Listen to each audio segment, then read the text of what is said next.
Mira's phone slipped from her fingers and clattered onto her desk.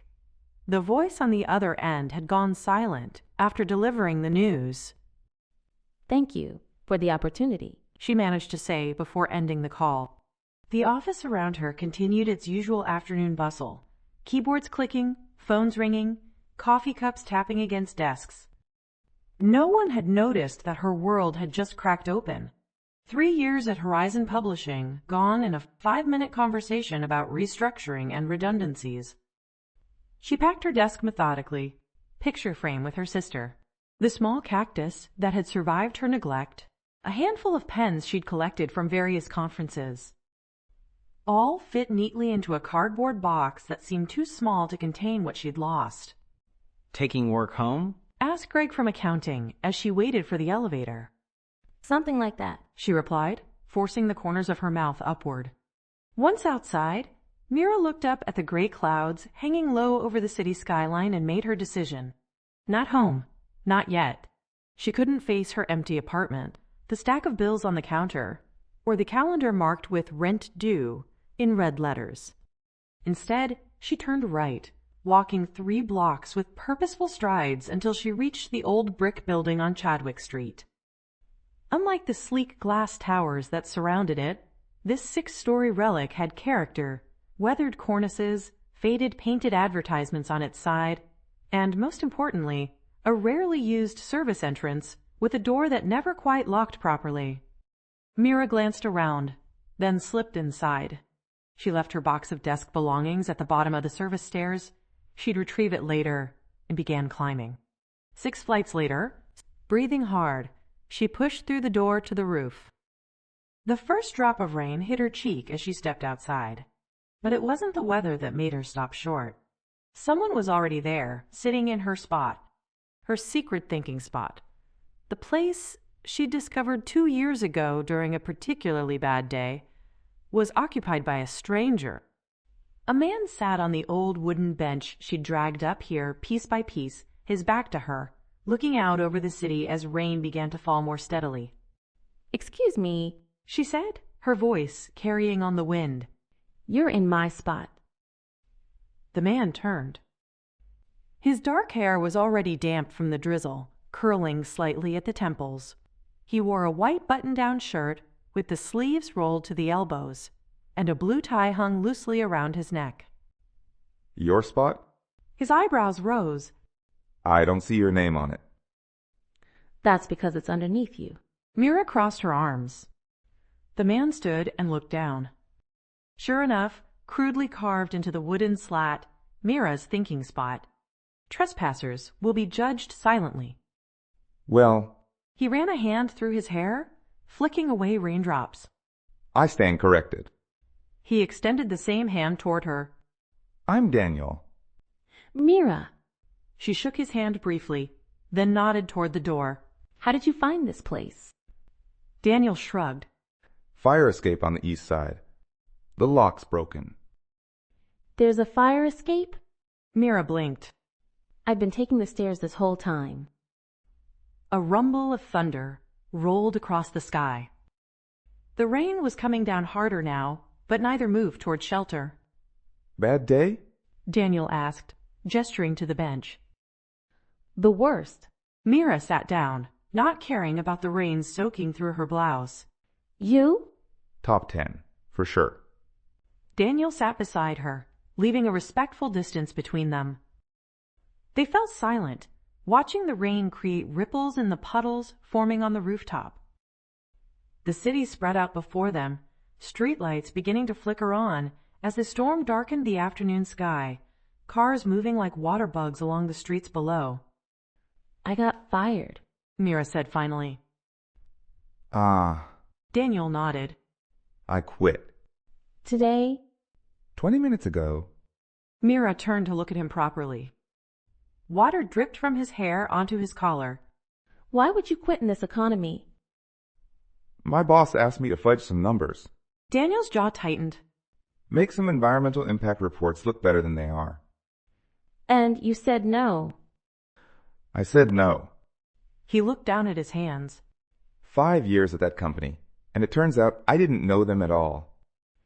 I was 3 years in. Mira said. Publishing. They're pivoting to digital content, and apparently my position is obsolete. What did you do there? I found books, new authors, stories worth telling. The rain had plastered her dark hair to her face, and she pushed it back. I was good at it. I believe you. Daniel's voice was soft but certain. The rain came down in sheets now.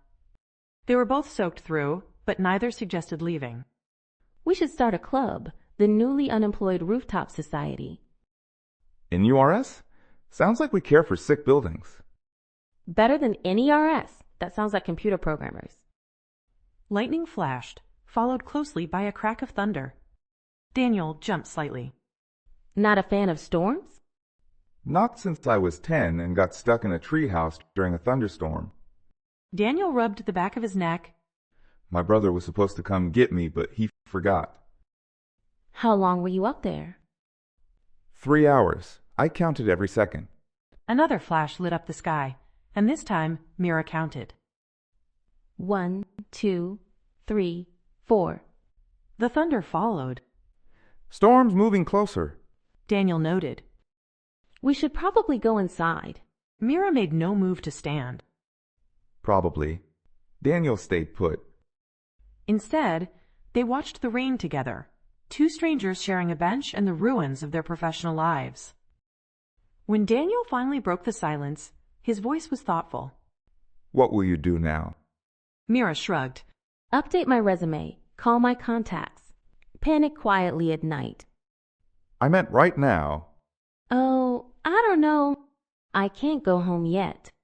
My roommate will ask how my day was, and I'm not ready to say the words out loud. Daniel nodded. I understand that. What about you? I was planning to sit here until I figured out how to tell my parents I quit without a backup plan. My father helped me get that job. That complicates things. It always does. The rain began to ease, though the sky remained dark. A pigeon landed nearby, pecking hopefully at a discarded sandwich wrapper. I'm starving. I didn't eat lunch. Mira realized suddenly. Me neither. Daniel stood and offered his hand. There's a diner 3 blocks from here. Terrible coffee. Great pie. Mira looked at his outstretched hand. Are you asking me out? On the day we both lost our jobs? I'm suggesting we continue this conversation somewhere dry, with food. Whether it's a date or just 2 unemployed people commiserating is entirely up to you. Mira took his hand and stood. Let's decide over pie. The diner was called Edna's, though no one named Edna had owned it for at least 30 years. The current proprietor was a large man named Sal, who nodded at them from behind the counter as they dripped their way to a booth by the window. You regulars? Mira asked, as Daniel seemed to know exactly where the napkin dispensers were hidden. I used to live above this place. Daniel distributed a stack of napkins between them. Studio apartment the size of a shoebox, but the smell of fresh-baked pie made up for it. The waitress, her name tag read Joy, raised her eyebrows at their soaked appearance, but said nothing as she handed them menus. Coffee? She asked. Please. They answered in unison. When Joy returned with 2 steaming mugs, Daniel ordered a slice of apple pie, and Mira chose cherry. Make that 2 slices of each. We're celebrating. Celebrating what? Joy asked as she scribbled on her notepad. Daniel looked at Mira. Freedom? Unemployment. Mira clarified. Joy snorted. Congratulations. The pie's on the house. When she walked away, Mira leaned forward. Why do I feel like that was an act of pity? Free pie is free pie, Daniel said, warming his hands around the coffee mug. Besides, we could use a win today. Mira studied him across the table. In the warm light of the diner, with his wet hair and rumpled shirt, Daniel looked like someone from a movie scene, the moment before the protagonist's life changes forever. Tell me something about yourself, something that has nothing to do with work. Daniel thought for a moment. I collect vintage arcade games. My apartment is basically a fire hazard of 80s electronics. Which one's your favorite? Galaga. I hold the high score at every arcade in a 50-mile radius. His eyes lit up. Impressive. I've never played, Mira said, meaning it. Daniel's jaw dropped in mock horror. That's unacceptable. You haven't lived until you've defended Earth from bug-like aliens.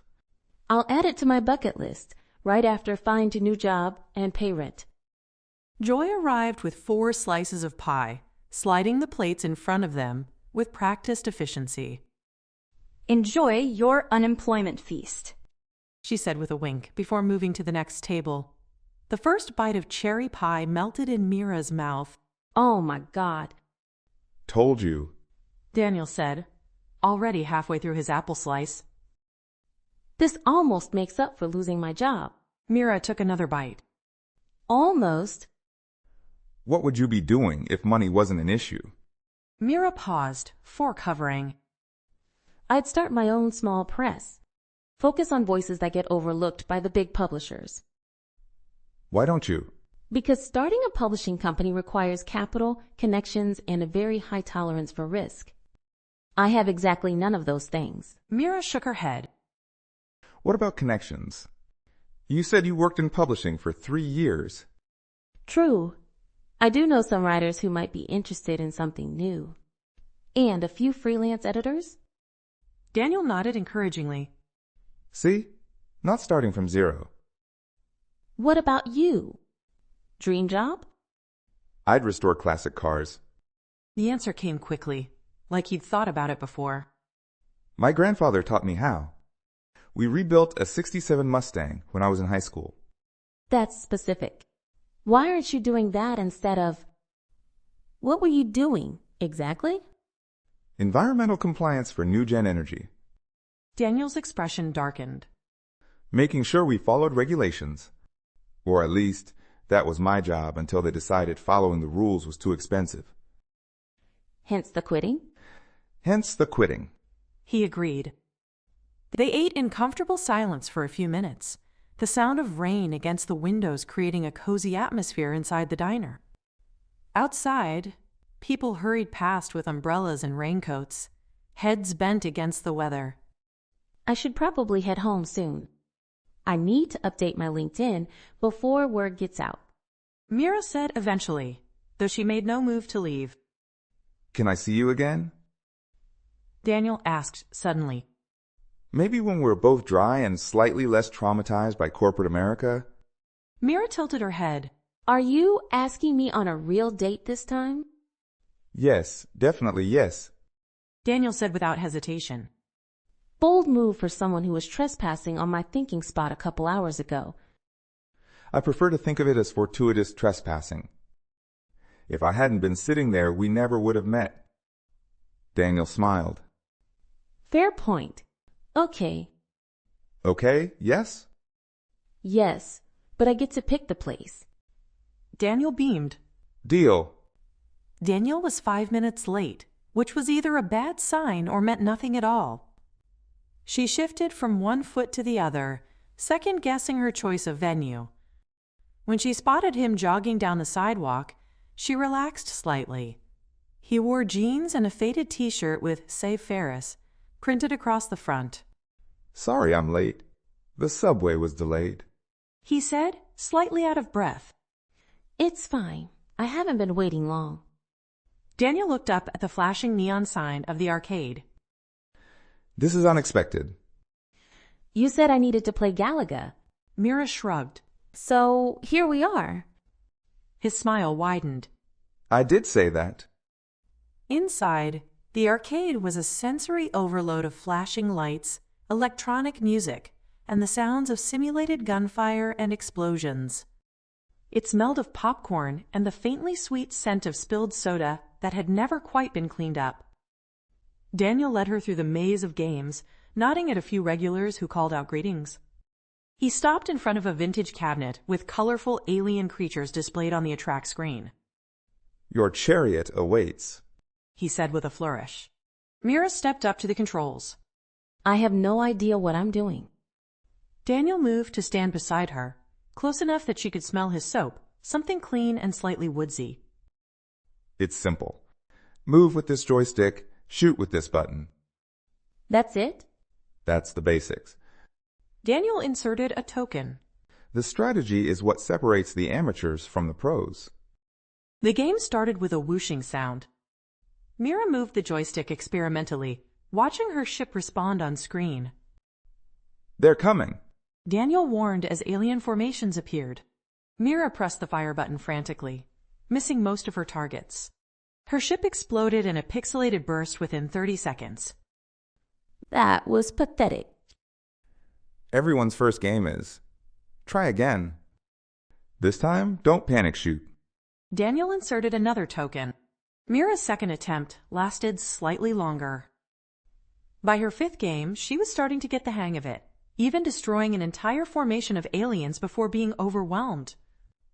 You're a natural? Daniel said, and the pride in his voice made her stand a little straighter. Your turn. Show me how it's done. Daniel cracked his knuckles dramatically before taking position at the controls. What followed was a masterclass in Galaga strategy. His movements were precise, almost elegant, as he weaved between alien attacks and returned fire with pinpoint accuracy. A small crowd gathered to watch as his score climbed higher and higher. When he finally lost his last ship, the screen flashed "New High Score." The onlookers applauded as Daniel entered his initials. Okay, that was impressive. Mira admitted as they moved away from the machine. Years of practice? Want to try something else? Daniel said modestly. They spent the next 2 hours moving from game to game, racing cars, shooting zombies, stomping on digital monsters.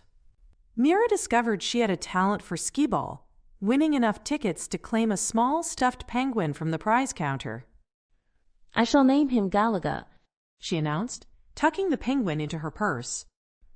The fitting tribute. Daniel checked his watch. Hungry? There's a great burger place around the corner. The restaurant was small and crowded, but they managed to snag a booth in the back. Over burgers and fries, the conversation flowed easily. Mira learned that Daniel had a younger brother who lived in Seattle, that he played bass guitar in a band that never performed live, and that he'd once broken his arm trying to do a skateboard trick at age 25. Far too old for such nonsense, he admitted. In turn, she told him about growing up in a small town in Michigan, her collection of vintage typewriters, and her disastrous attempt at stand-up comedy during college. Did you really walk off stage without finishing your set? Daniel asked, unable to hide his amusement. The spotlight was hot. I forgot all my jokes, and someone in the front row was eating a very crunchy apple. It was psychological warfare. Mira defended herself. As they finished their meal, Daniel grew quiet. Everything okay? I had an interview today. For a position at Riverton Environmental. That's great. How did it go? Daniel shrugged. Fine, I think. But I'm not sure I want it. Why not? It's the same kind of work. Different company, same problems. He pushed a fry around in ketchup without eating it. I've been thinking about what you said at the diner. About dreams and starting from zero. And my uncle has an auto shop in Brooklyn. I called him yesterday and he's looking for help. Daniel met her eyes. It's not classic car restoration, but it's a step in that direction. Would it pay the bills? Barely. I'd have to give up my apartment, maybe crash with a friend for a while. Daniel grimaced. Big change. Terrifying change, but also... Exciting? Yeah. He smiled. What about you? Any job prospects? Mira took a deep breath. I've been making calls. Turns out getting laid off from Horizon triggered something in me. I reached out to some writers I've worked with, and 3 of them are interested in coming with me if I start my own thing. Daniel's eyes widened. You're doing it? Starting your own press? Maybe. Possibly. Mira held up her hands. I've started researching what it would take. My former boss actually offered to meet for coffee next week to discuss it. She has connections with some independent investors. That's incredible, Mira. It's a long shot, she cautioned. A very, very long shot. Still, you're going for it. Daniel reached across the table and took her hand. His touch sent a current up her arm. They'd been careful all evening to maintain a friendly distance, but this deliberate contact changed something in the air between them. We're both crazy, throwing away stable career paths. Daniel raised an eyebrow. Stable? You got laid off. I quit in protest. I'm not sure stable is the right word. Fair point. Mira turned her hand to lace her fingers with his. So what now? Now we see where this goes. The jobs. The dreams. He squeezed her hand gently. This. That's not very specific. I'm improvising here. Daniel laughed. But I know I want to see you again. Even if I'm a penniless publisher and you're covered in motor oil? Especially then. His eyes crinkled at the corners. We can be broke dreamers together. 3 months later, Mira stood on the roof of the building on Chadwick Street, looking out over the city. The bench, her thinking bench, had been joined by a small folding table and 2 camp chairs. A battery-powered lantern cast a warm glow as the sun set behind the skyline. The door to the roof opened, and Daniel appeared carrying a bottle of champagne and 2 plastic cups. Sorry I'm late, he said, kissing her cheek. Mrs. Hernandez's Volvo had other ideas about when I should leave work today. Did you fix it? Mira made room for him on the bench. Eventually. Daniel held up his grease-stained hands. Mind opening this? I tried to clean up, but... Mira took the champagne bottle. So what are we celebrating? 3 months of dating? That. Daniel agreed. He pulled a folded newspaper from his back pocket and handed it to her. And this. Mira unfolded it to find a small classified ad circled in red marker. Automotive restoration specialist wanted. Experience with classic American vehicles preferred. Contact D. Walker, Brooklyn Classics. You applied? I got it. I start next month. It's entry level, but it's exactly what I want to be doing. Daniel couldn't contain his grin. Daniel, that's wonderful. Mira threw her arms around him. What about you? He asked when she pulled back. Any news on the investor meeting? Mira had been waiting for this moment all day. They're in. Daniel blinked. They're in? As in? As in Phoenix Press is officially funded. The words still didn't feel real coming out of her mouth. We're starting with 3 titles for the fall catalog, and if those do well, we'll expand next year. Daniel whooped so loudly that a flock of pigeons scattered from a nearby ledge. He lifted Mira off her feet in a spinning hug that left them both dizzy. I knew it, he said when he set her down. I knew you could do it. We both did it. Mira popped the champagne, the cork flying over the edge of the roof. She poured 2 cups and handed one to Daniel. 2 new beginnings. To thinking spots. Daniel countered, tapping his cup against hers. And to trespassing. As they sipped their champagne, watching the city lights come alive against the darkening sky, Mira thought about the day they'd met, the rain, the shared bench, the diner pie. How losing what she thought she needed had somehow given her everything she wanted. Do you believe in fate? She asked suddenly. Daniel considered the question. I believe in rainstorms and broken locks and people who carve their names into public property. Everything else is just good luck, he said, squeezing her hand. Mira rested her head on his shoulder, feeling the solid warmth of him beside her. Below them, the city hummed with 8 million lives, each following their own paths. But up here, on this rooftop sanctuary, their 2 paths had converged, all because of a thinking spot, a bad day, and a stranger who turned out to be exactly who she needed to meet. Good luck, then. And good timing, she murmured, lifting her face to his. Their lips met as the last light faded from the sky, the taste of champagne and possibility sweet between them. Whatever tomorrow would bring, New challenges, setbacks, triumphs, they would face it together, from their spot above the city where they'd both once gone to be alone and found each other instead. In every hand held, in every word written, lies a story of connection. We hope you enjoyed this full audiobook. If you did, please like, subscribe, and share your thoughts on the story in the comments below. Join us again soon for more heartwarming tales. Until then, may your days be filled with gentle connections and the sweet possibility of love.